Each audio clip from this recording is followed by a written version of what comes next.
Are you looking to increase leads on autopilot for your SaaS or tech business? Well, my next guest is a search engine expert, and in this episode, he breaks down 15 tips to help you generate more leads through search engines. Please welcome Sam Dunning.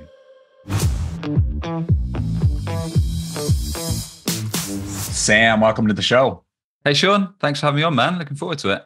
All right. So before we dive into the episode, could you tell us something about yourself that most people don't know? I guess trying to think of something that's a bit funny, a bit relevant. I suppose anyone that doesn't follow me on LinkedIn, I do these what are fairly comical man on the street videos. So basically go to different towns, different cities, and ask just the public walking the street various questions on B2B marketing. Things like, what is SEO? What's the best marketing channel? What do you think about AI? Just to gauge their reactions and get some funny answers. Some people quite sensible, some quite funny. Find out some entrepreneurs. And that's just something that a lot of folks don't know I'm doing, but something that we're doing. That's fun. I do like watching those videos because I know exactly the format you're talking about. I'll go to YouTube and see people, on the street talking. And it could be about things outside of business. But yeah. I find myself stop scrolling at that moment. I'm like, I got to hear what these people say. So nice. All right. If you could take a few minutes here and tell us about your career background. Yeah, sure. So I fell into what I'm doing now. So B2B SEO and websites. If we cast our minds back, I'll give you the shorter version. So if we cast our mind back probably to, well, I'm 33 now, probably when I was about 19 years old, one of my first, or maybe 18, one of my first jobs was in a camera store or a chain we've got of a retail stores in the UK called Jessop's. They basically sell camera equipment, video cameras, SLRs, you name it. Mm-hmm. And I've always been into media. I did it at college, so I naturally thought I'll get a job in this shop. After probably doing that for about a year or so, Sean, I realized I absolutely hated the general public. They were super rude. The funny thing is that my wife actually works as a manager in retail, so we're literally the polar opposites. But I'd go up to folks that were looking in the shop window or looking at cameras, and I'd be like, "Can I help you, ma'am? Can I help you, sir?" And they basically just like, "Get lost," or "I'm trying to do this myself," or the classic British response. And after a year, I thought, "Absolutely hate this. I need to get out." And fortunately for me, my cousin said there was a job going at a web design company that he was working at on sales, and took an interview the next day and immediately left, got hired, immediately left the camera store, never looked back. So I came onto this web design agency, not the one I'm running now, but working as almost a jack of all trades, where I literally got thrown in at the deep end. So I was doing anything from sales to wireframes for websites, to learning SEO, to project management, to dealing with the offshore web team, literally almost anything of the operations of this small web design business. If you ask me, it's one of the best ways that you can learn, being thrown at the deep end at a startup, because you're forced to kind of work out for yourself, ask questions, interact with different team members, struggle a bit, Google a bit, find out what's going on, and really causes you to kind of put that saying, necessity is the mother of invention. So that was a really good learning curve. Did that for a while. A quick story. I've shared this on a few podcasts, but one of the funniest things that happened, I made a lot of mistakes over the years, but on one of my first days, I was running a sales call. We had a lead come in for a guy that wanted a very simple website that was to be similar to LinkedIn. So, a nice small one. Oh, simple webs. Yeah. Okay. Super simple. Yeah. And I had no clue how to sell. I was about 18, 19 years old, had no clue what I was doing, knew nothing back then about websites or SEO or digital marketing. And every question he asked, I said, yes. So it was like, can I have a platform like LinkedIn? I was like, sure. Can I have all these features? Yeah, sure. Can it do this? Sure. Can it be built in a month? Yeah, sure. Can I get it for $500? Yeah, why not? And had no clue. Ended up selling what was the equivalent of LinkedIn, which should be a multi-million pound, if not more, project for £500 or $700. And thankfully, we started getting into it. But after a few weeks, he kind of forgot about it, and we could palm him off with a couple smaller sites. So my neck was off the line. And that's probably one of the biggest mistakes I made about a few days into the role.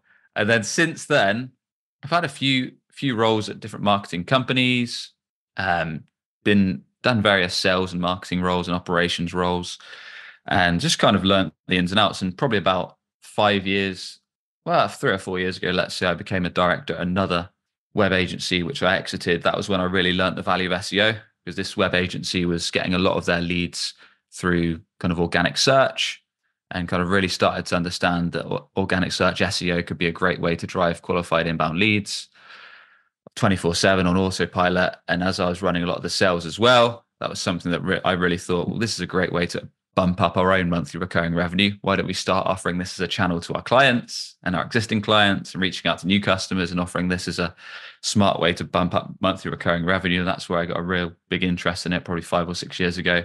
And then kind of fast forward to now, I started my own agency, Breaking B2B, back in the start of this year, 2024. Okay. And now we specialize in kind of B2B and SaaS organic search, and we do a bit of web design and dev as well.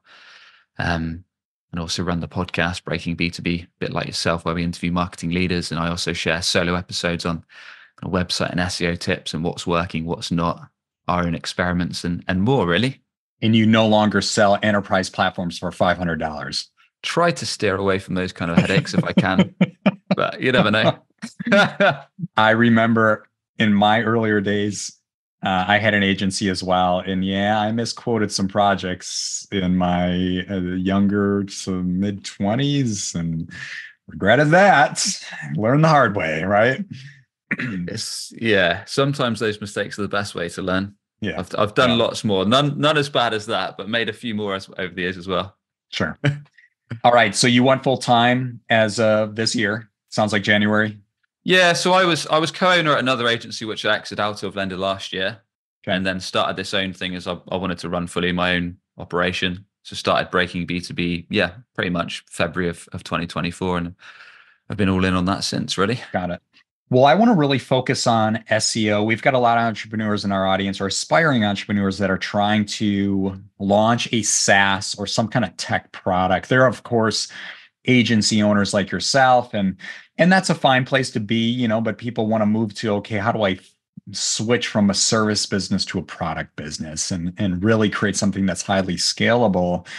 So talking about B2B SaaS, let's dive in. Let's talk about some of the things you do for your customers on the SEO side. In terms of the offers, so yeah, it varies depending on where the company's at, who their ideal client profile is, and what resource usually they have internally, whether it's, like you say, perhaps a small business or a bootstrap company that has limited resource and they want us to take on the full suite of services, or they might be a larger company or a funded company and they might have a marketing team, and we do more of the strategy and oversight piece. So our levels of engagement, I suppose, vary depending on the setup. But it'll be anything from initial strategy to identifying kind of what is the goal of SEO, because there's so many mistakes that not just SaaS, but B2B companies in general make with SEO. Like so many companies leave SEO. SEO is left to scrape the budget barrel. So they'll spend their cash on ads, outbound sales team, events, trade shows, partner marketing, sponsorships, influencer marketing. Finally get around to SEO, it's got no budget left, if any. So it's rare that we get kind of the budget I like to think that we deserve. But yeah, usually companies bring us on board because they've kind of realized that competitors are constantly ahead of them in organic search. So every time a target client is searching for their offer directly, comparing them to alternatives, maybe searching for the job that they help get done, they're constantly seeing competitors above them in organic search results, kind of stealing that traffic and stealing those inbound demo requests or inbound leads or inbound sales calls. And we tend to fix that with our unusual approach to SEO. And that involves anything from initial strategy and research to planning out what are the money keywords that we can get into in a sec, looking at the website quick wins. So issues we see with SaaS websites is they're often super thin on content. Maybe they start with 4 or 5 pages, like home, about, pricing, book a demo, or perhaps even less. So that's something we need to address. And then identifying kind of what are high intent prospects that are ready for a sales conversation. What are they actually searching for? Because that's something that's often missed. SaaS companies often look to drive traffic to blogs and articles instead of kind of going for the money keywords. So we do the full strategy, and including kind of content, link building. Our audience is really tactical. So I want to dive into some tactical strategies people can take away and use today. You don't have to give them the whole recipe because we want them, of Let's course, do it. to follow you. But before we dive into that, can you give the why? Why should B2B SaaS businesses really focus on SEO? Yeah. So the truth is that probably not everyone wants to hear is not every SaaS company should, because there's often a lot of quick wins. Now, the reason I say that is because SEO is great in many cases, but it's also not a fit in many cases too. So if you're like a solo operator or a very small business, there's often quicker ways to acquire clients in my experience, i.e. leveraging existing network, leveraging referrals, leveraging partnerships, sometimes even running ads, sometimes running sponsored ads on paid review sites, G2, Capterra, the usuals. Often those are quicker wins. But if you understand the value of SEO and you're in a market that has actual demand, so for example, the one time you should steer clear rather of SEO is if you're in a new market, i.e. folks do not know your offering, your service exists, because people just won't be searching for it on Google. But the chances of that are probably quite rare. You're probably in a category that's known and people know it exists. So SEO works best as a demand capture channel. And the beauty of it is that obviously you're not paying for every click, just like Google ads or sponsored ads. The beauty of it is often folks place more trust in organic search. So many kind of more educated folks will skip the ads and go straight to organic listings. And the content that you create with SEO is evergreen. So just like when you search for a video on YouTube, how to do something, best ways to do something, you compare things, whatever, you can see videos a few months old or even a few years old. Well, SEO content's just the same. It can give you that bang for buck, not just now, but for months and years to come. So driving a sustainable flow of organic traffic, inbound leads, and demos. That's just a few of the benefits. I mean, that's the initial ones. And to set expectations with the audience listeners, I know some people, you probably run into those, like the gentleman that came to you and said, I want LinkedIn for 500, in your case, euros, not dollars. So I mentioned dollars earlier. But anyway, they'll say, hey, I want SEO and I want to be found in search engines tomorrow. So I tell people, if you're local, it's a certain duration. And if you're international, it's another duration. For example, with TYKR, we get about 17% of our leads from SEO, but it took about two years to get there. It wasn't tomorrow, right? You got to put it in place now, and then it goes to work over years. So yeah, give us some expectations of what people can aim for. Yeah, you're exactly right. With SEO, the riches are the niches. So there's more specific and niche to your exact client and profile that they're searching for, and the more crisp and clear your offer is. And what we can get into in a sec, kind of more longer tail keywords, i.e. when there's more words in the keyword that you're searching for, usually you can rank faster. But yeah, I mean, in the SaaS world, a lot of businesses are national or at least cover a few countries. So that's often where it's more competitive. But like you say, local SEO, which is usually for more localized service businesses, you can rank pretty fast. You can rank in days, weeks, or months. But yeah, to set expectations in SaaS SEO, I mean, you want to give it a minimum of 90 days to start ranking the long tail keywords, the more detailed descriptive searches, and then more competitive searches. Like let's say you're in the CRM industry and maybe you're targeting a certain segment, i.e. CRM for sales teams. I mean, that stuff could take 6 months or longer. You're going to need a solid content strategy, a solid link building strategy, and more to actually bring it to fruition. Okay.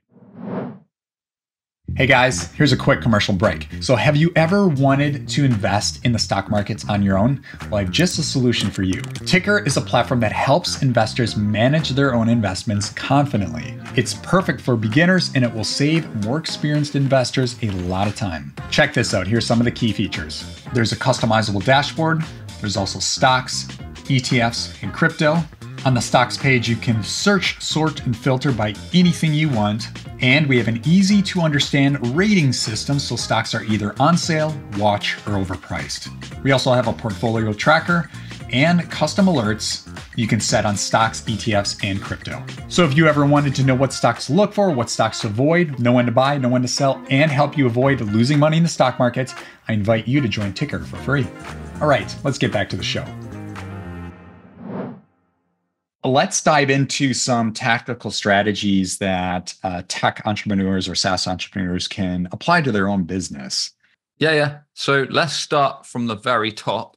The first thing that I recommend you do as a SaaS organization is probably fire up a Google sheet or an Excel sheet, whichever one you prefer, and make a clear list, summary, or breakdown of what are the main offers that you want to sell. So it might be that, I don't know, your proposal building solution or your calendar scheduling solution, whatever. That's the main offer. Then make a list of the money niches within that. So who are the main segments, the main sectors, the main markets that you want to serve? Are they finance? Are they sales? Are they HR? Are they construction? Whatever. Now, these need to be industries that are tried and tested ideally. So you've sold to them already, maybe within your existing network or within your outbound sales, whatever your go-to-market has been up to now. So they are folks that have the problem you fix, understand the impact of not fixing it, and actually are willing to invest in the offer. So you don't want to go after niches or offers or offerings that can't afford your offer. You need to go after one that can easily afford it. So make a list of all the main offers, all the main industries you serve, first and foremost. And then you want to do, if you're in SaaS, you probably also want to make a list of your alternatives. So what are all your competitors? And there's a quick way to do that. You could go, it depends on your niche, of course, but there's sites like G2, which is a common one, Capterra. I forget the names, but there's so many, right? You'll probably know the one that's relevant to your offering. And then search for your own offer or search for some competitors, and you're going to get listicles of all your main competitors. Make a note of those, fire that in your Excel sheet so you know all your main competitors. And then probably the last one I'd say to do at this stage is, hopefully, if you're a solo founder or if you've got a marketing team, you know what your prospects' jobs to be done are. And what that means is kind of, what do they struggle with up to the tipping point where they realize that they've got a problem you fix that usually means they need to invest or discover an offer like yours. So to give you an example of what a jobs to be done might be, and usually in SEO, these come in the format of how to do XYZ, that kind of search. Yeah. But they're quite niche specific. They're not like content that AI can replace easily. They're quite very crisp and specific. Like, for example, let's pretend that you provided a power dialer solution. So like if you had an outbound sales team, you did a power dialer to ring multiple numbers at once to easily make sales calls.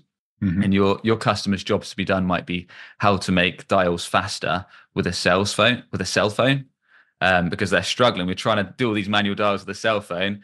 They come across your article and it says, well, you could do this, or instead, rather than taking hours just to make 20 dials, you could plug in a power dialer and make 100 dials within an hour, save your sales team time, reduce costs, 10x your connection rate, and here's a call to action to book a free trial.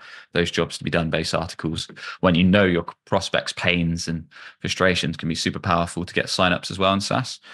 So that's the starting point. Make that list of kind of main offers, main industries that you want to serve, money niches, alternatives to you, and if you can, jobs to be done to your prospects. And from there, that is where you want to kind of hit the ground running as fast as you can. And if you're a small business, this is where you can really look to surpass the giants in your industry.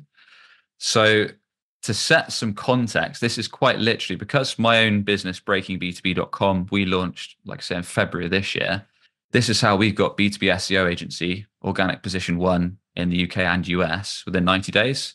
And that keyword alone, if you did Google ads, is worth $20 per click. And we did it just by this. What we did is we defined those money keywords, then we went to publish content, but at scale. So what you want to do, once you've defined those kind of main offers, you want to run them through a tool like Hrefs or SEMrush or similar and find out what keywords are relevant. So let's go, if I give you an actual example in SaaS, like let's say one of your niches was construction, and let's pretend you provide calendar scheduling tools. So the best way that you can win in SEO fast is to go for long tail keywords like calendar scheduling for construction, or best calendar scheduling tool for construction companies, or similar for finance companies, or whatever niches you serve, right? Same for proposal software, whatever your software is. That's one way of doing it, niche specific. And then you would look to build out landing pages for all those offers, which we can talk about how to construct a landing page and the URL and the structure of that if you like. And then the same for another popular one in SaaS is like best offer software, or best offer software, or best offer tool. In this, go back to our calendar scheduling, best calendar scheduling tool or best proposal software tool. Those are super competitive usually. So that will take a little bit longer to rank for, and we can talk about the content that usually ranks for those. And then alternative searches. This is quite a quick win for SaaS. So basically you build out a page for each alternative. So again, if we take calendar scheduling, just because that's top of my mind, you might look to build a page for Calendly alternatives, or Chili Piper alternatives, or Revenue Hero alternatives, or HubSpot booking calendar alternatives, all the main competitors you build out a page for. And we can talk about the type of content that ranks for those. And lastly, the jobs to be done. I gave you the Power Dial example. You might have something that's relevant to your niche. So that's the type of keywords that you're going after. You'll run them through a tool like Href, so you can check the difficulty and perhaps go with some of the lower difficulty ones first to have a little bit of traffic to them. Don't always be put off by stuff with low traffic though, because if the intent's there and if it's super crisp and relevant to your offer, which a lot of those ones I suggested will be, they can drive leads. So don't be distracted by super high volume traffic keywords like simple how to do stuff or best way to do stuff, because that's more vanity traffic than stuff that's going to actually fuel your sales team with leads. So once you've done that, which is the next step, is to look at each keyword. So for example, if I flip back to my business, one of the main keywords I wanted to go after was B2B SEO agency. You need to assess the intent. So you Google the keyword you're going after and you look for the type of content that's ranking organically. Is it a solution page? Is it an article page? Is it like a listicle, like a top 10 page? Is it a comparison page? Is it something a bit different? Understand what's ranking in the top 3 organic spots.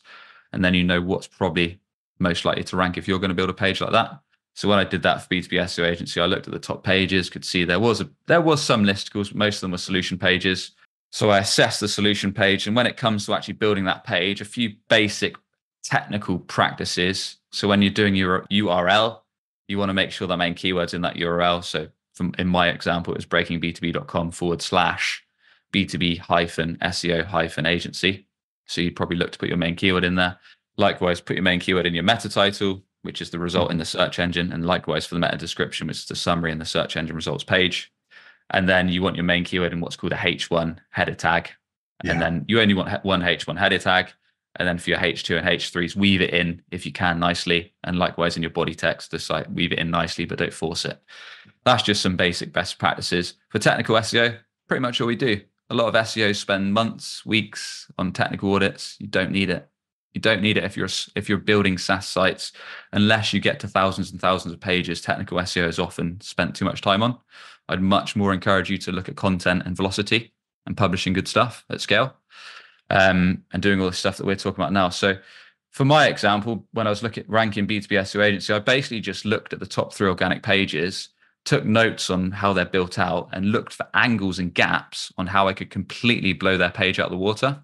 So was there an intro to the problem they fixed? Yes. Can I go in more depth on that? Cool. Can I weave in a YouTube video that's specifically on the topic? Great. Because if you can weave in a YouTube video, the advantage with that is Google tends to prefer those pages. And also in the search engine results page, sometimes you get a little thumbnail, so you can improve your click-through rates. Plus, Google often has a dedicated video results section. So for some keywords, you can actually have your site ranking in the video results, which is pulled from YouTube, and the actual just normal organic results. So it's like a double hit.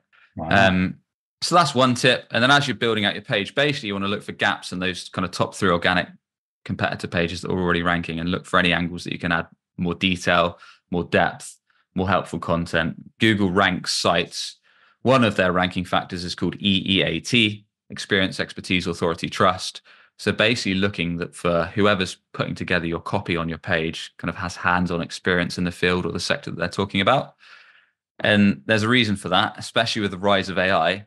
Like if someone lands on your page, they can instantly tell if it's written by ChatGPT, because it'll have words like supercharge your revenues, 20x your productivity, and all these kind of cutting edge, unusual buzzwords that a real human would probably never say. So one side of the coin on SEO is building content that ranks, hitting user intent with the right type of page. And the other side of it is leveraging customer research. So when you're actually building out this page, you're talking about the problems your prospects are facing. If it was a solution page, you're talking about the impact of not fixing it. You're sharing the new, better way, which is probably your offer, your solution, or your SaaS. You're showing some social proof, examples, client review videos, testimonials, breakdowns, summaries, maybe you're sharing a process. And another nice tip if you're building out a solution page is to have an FAQ section at the bottom where you address kind of all common questions on the offer head on. Like, for example, on our page on the B2B SEO agency, we put stuff like, why are you guys so expensive?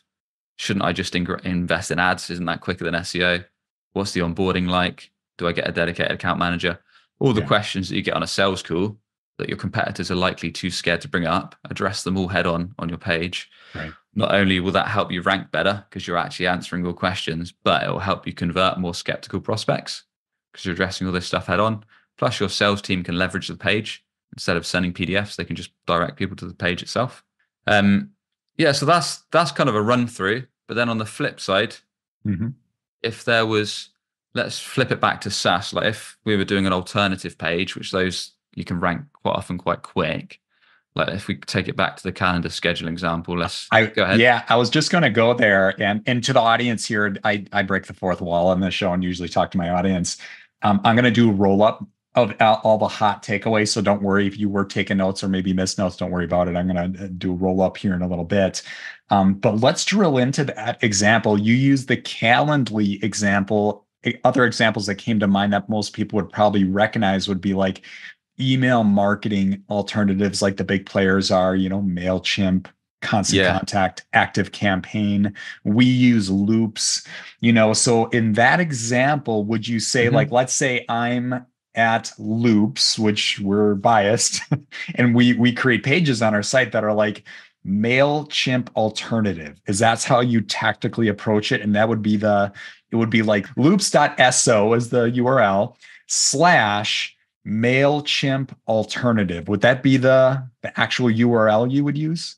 Probably something like that. Yeah, probably something like best hyphen MailChimp hyphen alternatives, something like that. Got it. Okay. Yeah. You don't want to include numbers in there because you might have top 10, but then you might improve your article over time. So if you've locked a number into the URL, it kind of impacts the SEO and means that it's really tricky to edit and it messes everything up. So don't put numbers in URL if you can avoid it. But usually what you'll find, Sean, is alternative pages tend to be in listicle format. So, and those might be quite tricky to outrank, like MailChimp alternatives, because I imagine there's quite a few competitors. There might be one or two out there. Yeah. But we move. I mean, like I say, publish at scale, and over time, as you build the authority of your site, as you ramp up links and ramp up that site authority, there's no reason you can't kind of get up there for those kind of terms. But let's use that as an example. Why not? What you'll usually find in the search results for those kind of terms is listicles. So it might be like top 10 MailChimp alternatives or top 15 MailChimp alternatives. And you'll open the article.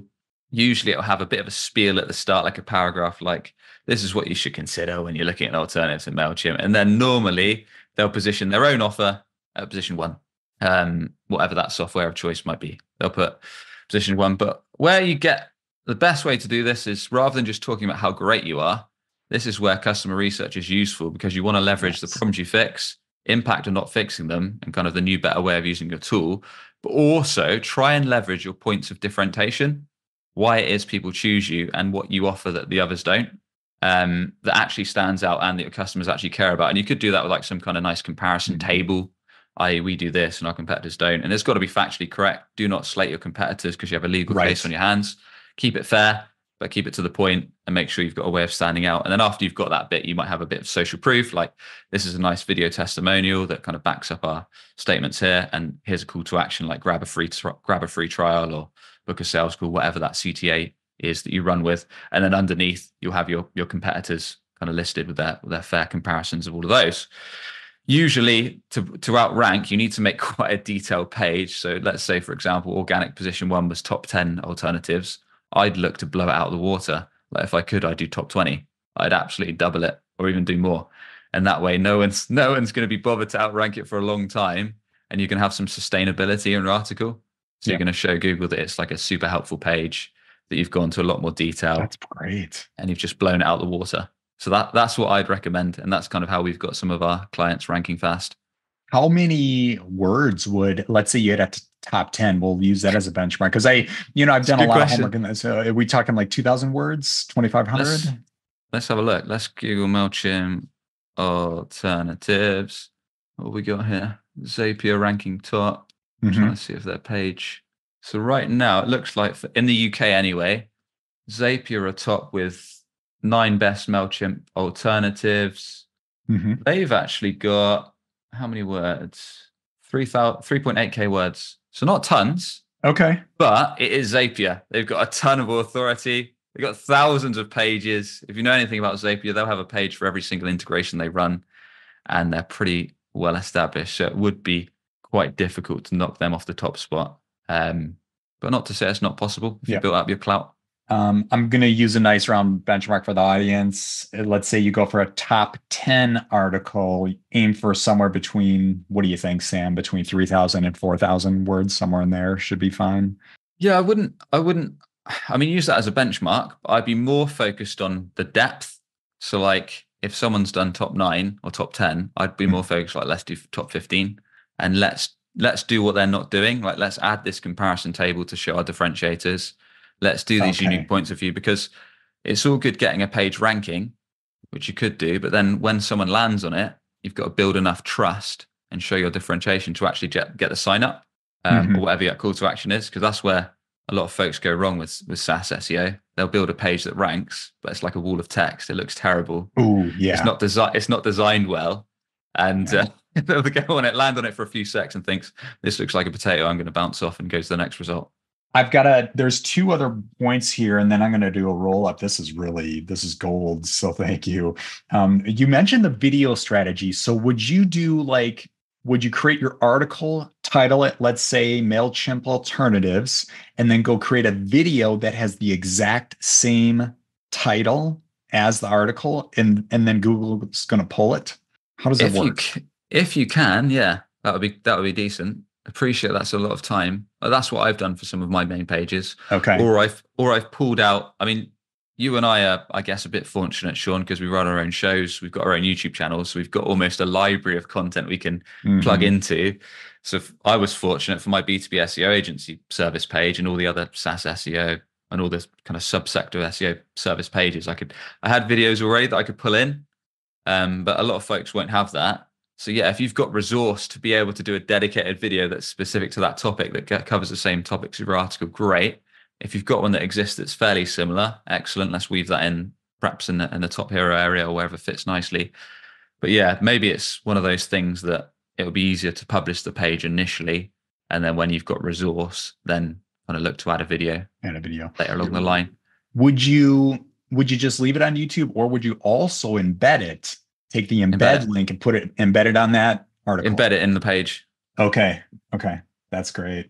And then I have to bring up, this is the hot one, AI. So there are people that want to write articles completely using ChatGPT. Shout out to guy on our team, Jabril.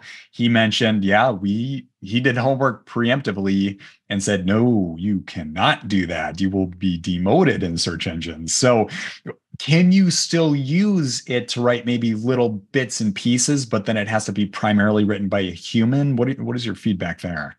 Yeah, I don't know. There was a guy, I can't remember his name, but I think it was last year, where I was running something on LinkedIn called that Great AI Heist, where he was showing that he was stealing traffic from all these kind of really well-ranked sites and was producing these articles that scaled AI and just getting tons of traffic. But then a few months ago, he just went quiet because all his sites took a massive hit.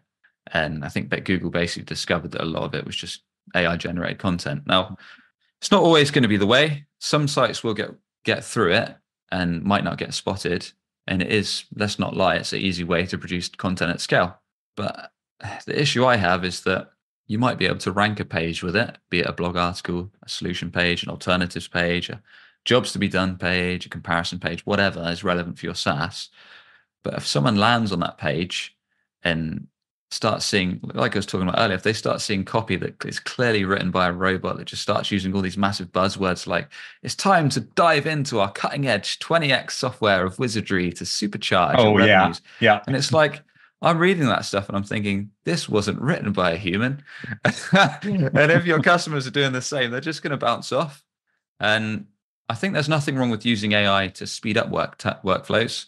So maybe doing the foundation of a page, like there's plenty of AI tools now where you can kind of help it generate meta titles and descriptions and foundations of page. I use your H1 here, use your H2, and this should be the rough format of the page. And there's even tools that can identify the intent, i.e., should you be building a landing page or an article page or service page for this type of keyword. So there's a lot of stuff that can speed up your workflow, which I think is fine for setting the foundation.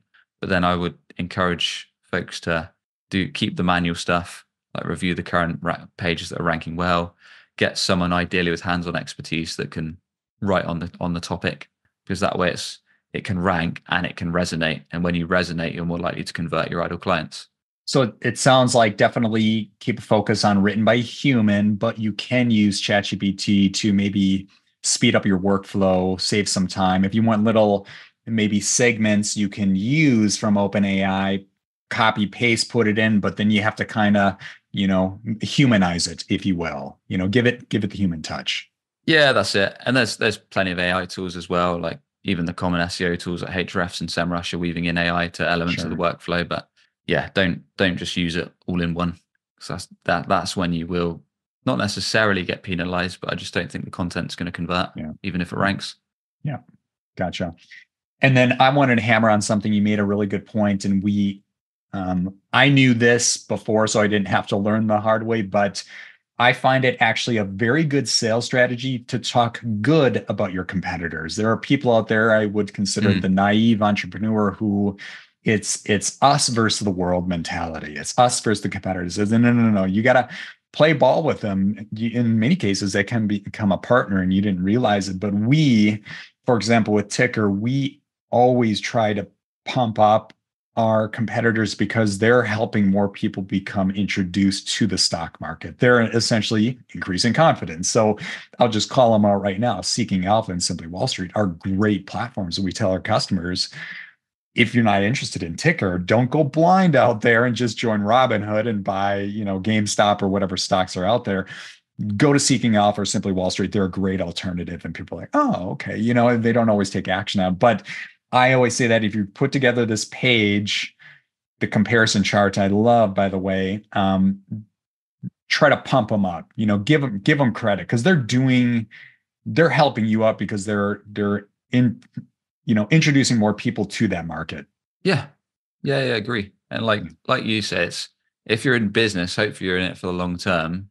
And some of these folks could become potential referral partners. Yes. If you don't have clients that are a good fit, you can send them their way. There might be some reciprocal business to be done. We didn't even touch on backlinks. Perhaps we could do that another day. There's a big partner play on that. So like you say, like if you're in business for the long term, it's just going to penalize you if you start down talking your competitors. Right. All right. I'm going to do the roll up here, and then we're going to dive into the rapid fire round. We could talk SEO all day because it sounds like you got a lot of other good tips here, but let's get into it. I've got actually 15 hot tips here. 15. This is crazy. And there may be more, but I just want to make it easier for the audience. So number one would be SaaS results, set expectations. It can take about 90 days, not longer. It's not going to be 2 days. So it's about 90 days. Make a list of the main offers, get out your Excel sheet, get out your Google sheet. Like you said, okay, you're going to make a list of the main offers. That's number 2. Number 3, make a list of the target customers in industries in that sheet. I usually go tab by tab. Number 4, make a list of the competitors. Number 5, use platforms like SEMrush and Ahrefs. You could Google both. SEMrush and Ahrefs are both great. I use them both.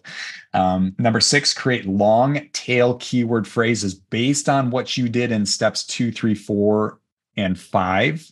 Number 7, create unique pages about your competitors. Like we gave the example there. You said Calendly. I said MailChimp alternatives. Number 8, the structure here was brilliant. That keyword phrase you use should be the URL, title tag, and H1. I learned this the hard way. Is you should have only one H1 on a page, and you have multiple H2s and 3s. And like you said, you can kind of weave in that keyword within. So again, whatever that hot keyword is, like MailChimp alternative, or here's an example, TYKR alternatives. You could do that. Should be your URL, your title tag, and your H1. All right, number 9, create a video with the same title, and I would probably use the same keywords, hashtags. Number 10, avoid pages that are 100% written by ChatGPT. Number 11, you should At the top of the article, this was really good, Sam. At the top of the article, put something that here's what you should consider text. Like here, like when looking at these top 10 or top 20, here is what you should consider. I thought that was a great introductory. And then number 12 at the bottom, put an FAQ. Number 13, this is big, as I nailed down before, which is be factual, be fair, and don't put down your competitors. Try to lift them up. Number 14, use a comparison table. I've used, WordPress and other platforms like it since the 2000s. I'm curious, what do you use, Sam? What's your main website platform? For websites, you don't want to know what my own website's on. My website's on like one of the most basic do-it-yourself builders called Duda. In fact, I was so surprised that we could get that site ranking as well as we did in 90 days. It was amazing. But typically, when we're doing build outs, we normally use WordPress. A lot of SaaS folks are moving to Webflow as well, we found, and then the odd one on HubSpot. Yep. Okay, that makes sense. So comparison table with WordPress, I brought up that example because there's dozens of plugins, and then 15 is think about and you kind of alluded to this, is don't split hairs on the number of words. Like a top 10 I mentioned could be between 3,000 and 4,000. You were more about depth. So instead of top 10, try to think about what if you could go top 20. So I love that strategy. So anyway, that was a long-winded answer there, but I like to do a roll-up for our audience. But 15 hot tips to improve SEO. I thought that you just packed this episode full of value. So nice work. All right. I have to ask this question before we dive into the rapid fire round. Is there one more key takeaway you can give our audience? One extra. Yeah. So let's do kind of what we touched on at the end. So we didn't really talk about building links. So what you'll find is some of those long tail keywords that are more specific around your offer, or perhaps don't have much competition, you could rank just by producing content alone. And there's one thing I didn't mention on that side is also consider internal links. So if you're building articles or solution pages or that kind of stuff, just look for within where it makes sense contextually within the content. If you can link to another page, i.e. if you talk about a guide that you've written, do an internal link back to that page. And likewise, if within that guide, you're talking about a certain solution or service or integration, link back to that guide, to that page. Just helps Google crawl the sites a bit quicker, and sometimes can build up what's called topical authority. But I won't go into that too much because that's another subject. But backlinks. So some competitive terms, you simply won't be able to rank without links, because they basically send trust signals to Google, ramp up the authority. And as much as Google say they don't matter, they do. So with that in mind, one of the best and most simple and quickest and free ways to build links is through what we touched on at the end, partnerships.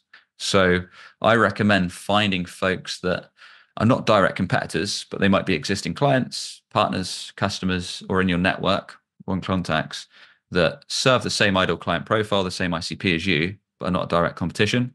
And start with your closest network, reach out to them, and I'm a big fan of sending painfully short messages. So I'll say something like, Sean, have a bit of an unusual idea. We can create content together and drive inbound leads. Are you against a conversation? That just opens up the curiosity gap. And you'll be like, what the hell is Sam on about? But I'm going to reply anyway. And then I'll, I don't know, set up a call or send them a Loom or a short video message or an audio message if it's on LinkedIn, and just say, look, I've got an idea where we can kind of ramp up our SEO together and maybe do a podcast episode or something like that. And what we'll do is usually I'll do a low lift ask for them initially. Like I might offer to create a guest article on their website that's going to be of value to their audience. It's a topic their audience could benefit from, or something like that. So for example, in my case, my friend Justin Rowe, who runs a LinkedIn ads agency called Impactable, I offered to do him an article on how to improve your website's bounce rate or how to reduce your website's bounce rate.